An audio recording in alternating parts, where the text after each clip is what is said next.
that are, in October of 1307, the most powerful military order in the medieval world was torn apart in a single night. Thousands of knights were arrested, tortured, and condemned. Their Grand Master was burned alive, their assets were seized, and officially, according to the Church, according to the Crown, according to the written record, the Knights Templar ceased to exist. The story was over. But here is the question that history has never quite been able to close.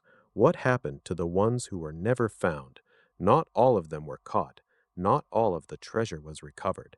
And the fleet of ships reportedly anchored at the French port of La Rochelle simply vanished from the historical record. No wreckage, no cargo, no crew. Gone. Over the centuries that followed, a remarkable set of threads began to surface.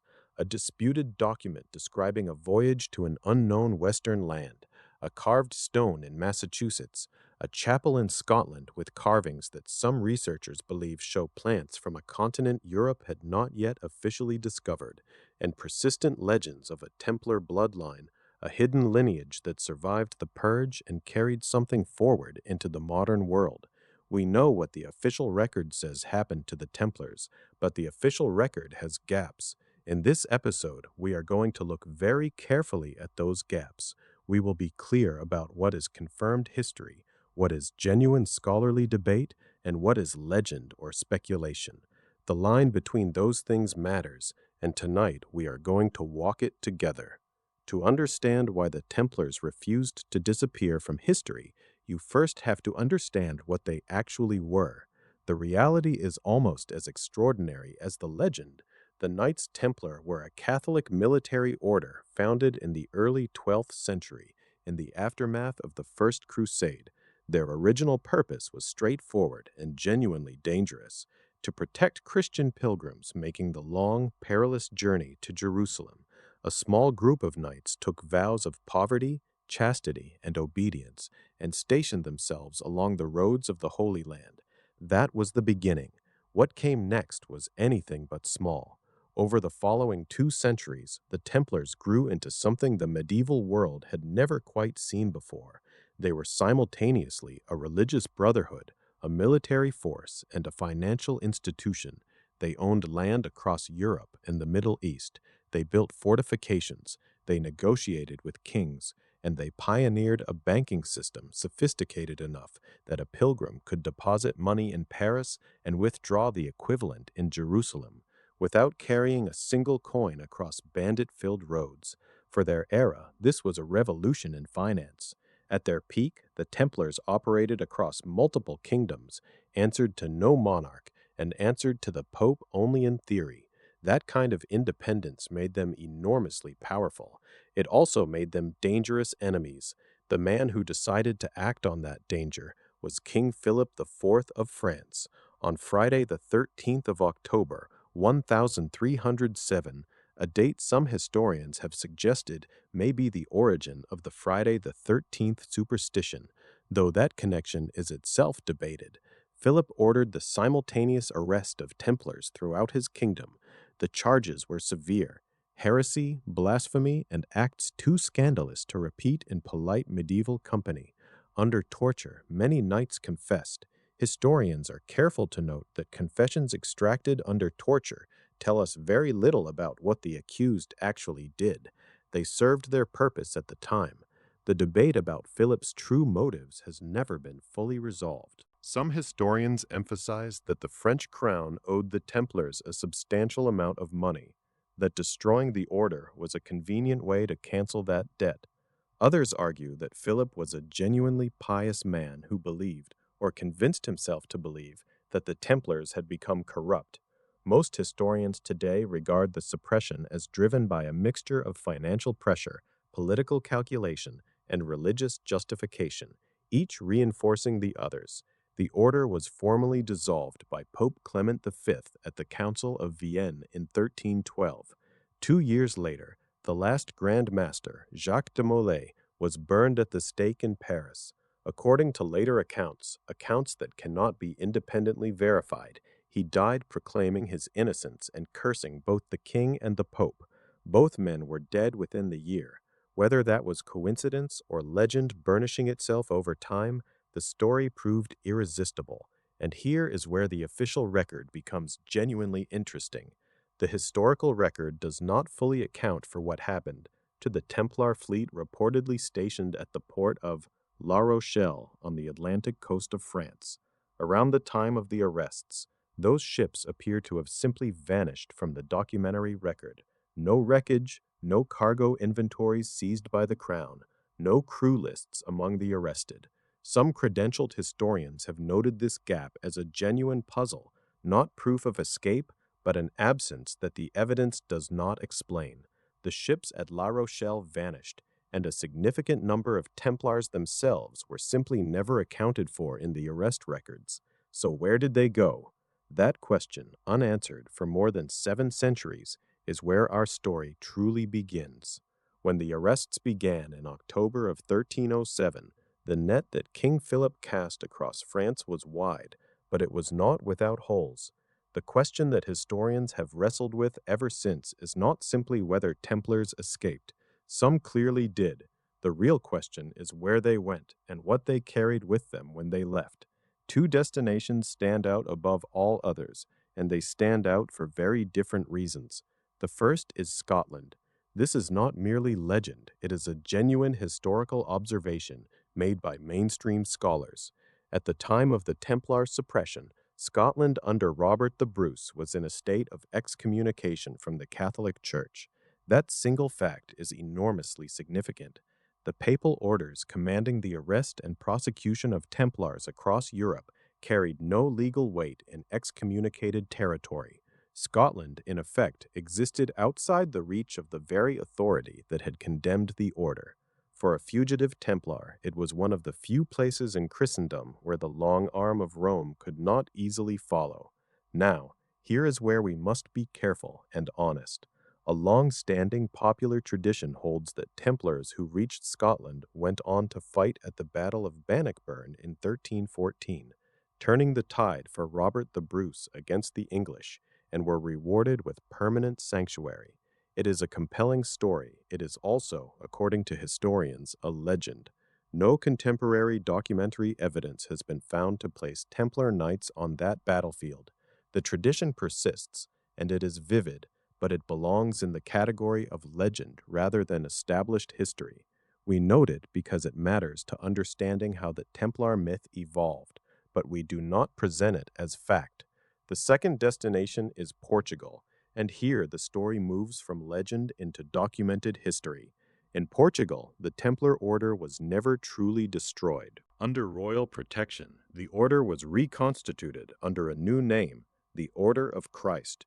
Many former Templars joined this successor organization, which inherited significant Templar assets and, crucially, Templar maritime expertise. This is confirmed history, not theory. What makes this genuinely remarkable is what the Order of Christ did next. In the following century, it became one of the primary sponsors of Portuguese maritime exploration. The age of voyages that would eventually map the coastlines of Africa, open the sea route to India, and reach the Americas. The red cross that flew on those Portuguese sails was the cross of the Order of Christ, the same cross design the Templars had made famous across 2 centuries of crusading. Some researchers argue this creates more than a symbolic connection. They suggest it represents an institutional continuity, that Templar navigational knowledge, accumulated through decades of Mediterranean and Atlantic seafaring, flowed directly into the exploratory voyages of the 15th century.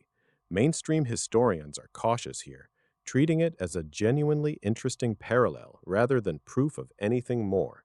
The leap from institutional continuity to the claim that Templars possessed secret knowledge of the Americas is, at this point, speculation. We label it as such, but the question it raises refuses to go away. If the Templar Order's direct successor was funding the ships that mapped the world, what did they already know, and who taught them to sail so boldly into the unknown? That question leads us to one of the most intriguing and disputed figures in this entire story, a Scottish Norse nobleman whose name keeps appearing wherever the pre-Columbian mystery runs deepest. A disputed document, a carved stone in Massachusetts, a chapel in Scotland with carvings that some say show plants from a continent Europe hadn't officially discovered yet. Each piece alone proves nothing, but together they form a pattern that is very hard to simply dismiss. Of all the theories connecting the Templars to the New World, one name surfaces more than any other: Henry Sinclair. According to this theory, and it is important to be clear that this is a theory, not established history, Sinclair was a Scottish Norse nobleman who held the title Earl of Orkney in the late 14th century. Some researchers believe he may have led a voyage to the coast of North America around 1398, nearly a full century before Christopher Columbus made landfall in the Caribbean. The primary source for this claim is a document known as the Zeno Narrative. Published in Venice in 1558, it describes a series of voyages undertaken by two Venetian brothers in the late 1300s, allegedly in service of a powerful northern lord referred to as Prince Zikmany. Some researchers have argued that Zikmany is a corrupted rendering of the name Sinclair. If that identification is correct, and if the voyages described are accurate, then the narrative places a Sinclair-led expedition deep into the North Atlantic, potentially as far as the North American coastline. However, mainstream historians are deeply skeptical. Many scholars regard the Zeno narrative as unreliable, at best a heavily embellished account, at worst a partially fabricated one. The identification of Zikmany with Sinclair is disputed, and the document's publication more than a century, a half after the supposed events, makes independent verification nearly impossible. This is not a fringe objection. It is the considered position of the majority of academic historians who have examined the text, yet the theory does not rest on the Zeno narrative alone. Supporters also point to physical evidence, though again, that evidence is genuinely contested. In Westford, Massachusetts, there is a carving on a rock face that some researchers describe as depicting a medieval knight in armor, consistent with 14th century heraldry. Proponents of the Sinclair theory argue this could be a memorial marker left by a Templar-connected expedition. Archaeologists, however, dispute the carving's age and origin, and no consensus has been reached. Then there is the Newport Tower in Rhode Island, a circular stone structure whose origins have fueled debate for generations. Some researchers argue its architectural style predates colonial settlement and reflects medieval European construction techniques. Mainstream archaeology generally attributes it to 17th century colonial builders, though the argument has never been entirely settled to everyone's satisfaction. And then there is Rosslyn Chapel. Built by the Sinclair family in Scotland in the 15th century, it is a structure already heavy with symbolic meaning. Some researchers have pointed to carvings within the chapel that they believe depict plants native to the Americas, most notably what they interpret as maize and aloe. If accurate, this would suggest the Sinclair family possessed knowledge of the New World before Columbus, but botanists and art historians who have studied the carvings disagree. The majority view is that the carvings represent stylized European plants, not New World species, that the interpretation says more about what we want to find than what is actually carved in the stone. So where does that leave us? With a disputed document, a contested carving, a debated tower, and a chapel full of ambiguous stone, no single piece of this puzzle constitutes proof, but the question that lingers, the one that keeps researchers returning to these sites decade after decade, is whether the Sinclair family's deep Templar associations, combined with all of this circumstantial evidence, adds up to something more than coincidence. For now, that question remains genuinely open. So let's say some of them made it. Let's say the ships left La Rochelle, that certain knights found refuge in Scotland or Portugal. A man named Sinclair really did sail west into the unknown. The voyage question, as we have seen, is genuinely unresolved, but it immediately raises a second question, one that has proven even harder to let go of. If some Templars survived, what happened to their descendants? Are there people alive today who carry that lineage forward, knowingly or not? This is where history ends and legend begins, and the line between them is blurrier than most people realize. For most of the 20th century, This question lived quietly at the edges of academic debate. Then, in 2003, Dan Brown published The Da Vinci Code, a work of fiction, and it is important to be clear about that, brought the idea of a sacred Templar bloodline into living rooms and airport lounges around the world. Millions of readers encountered, perhaps for the first time, the notion that the Templars had guarded a lineage of almost unimaginable significance, that their suppression in 1307 was less about heresy and more about silencing what they knew. But Brown did not invent this idea.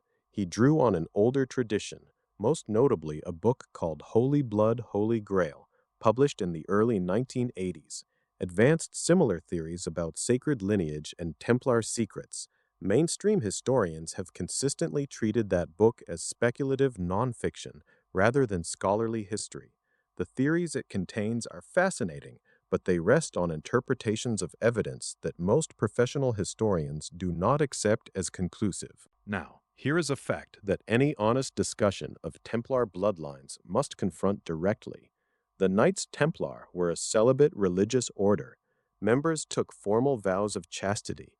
This is not disputed. It is documented in the order's own founding rules. Any theory of a direct biological Templar bloodline has to account for that institutional reality. Some researchers respond by suggesting that vows were not always strictly observed, which is plausible given human nature. Remains speculation in the absence of specific documented cases.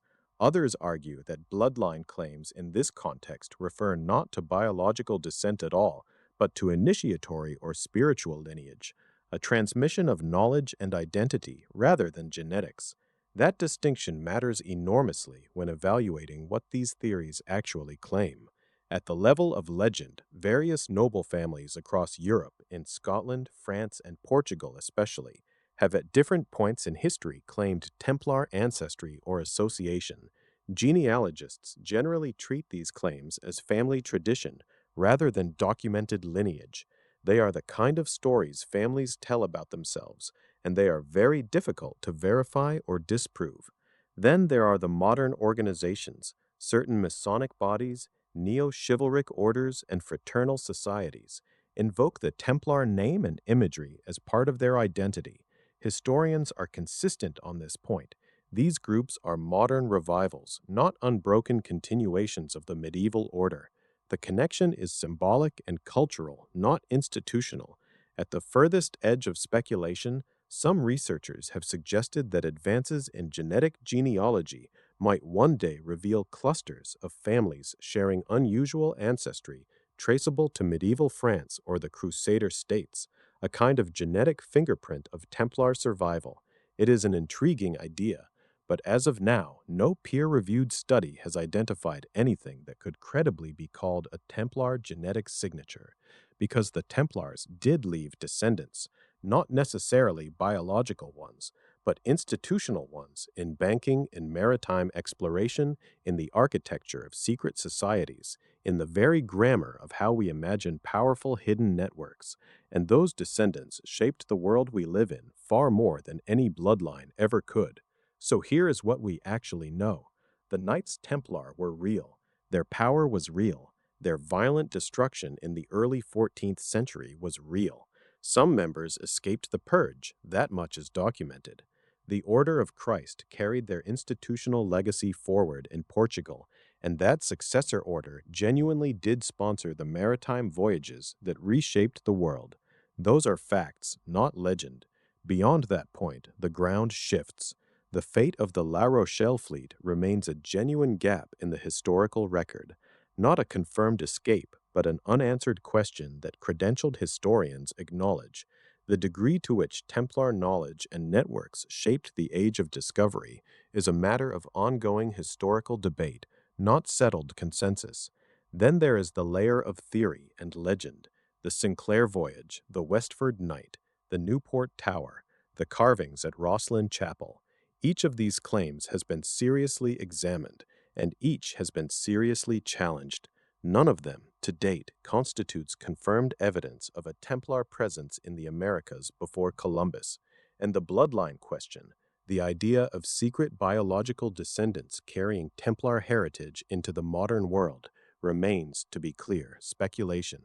Compelling speculation, perhaps, but speculation nonetheless. No peer-reviewed genealogical or genetic study has established a documented Templar bloodline.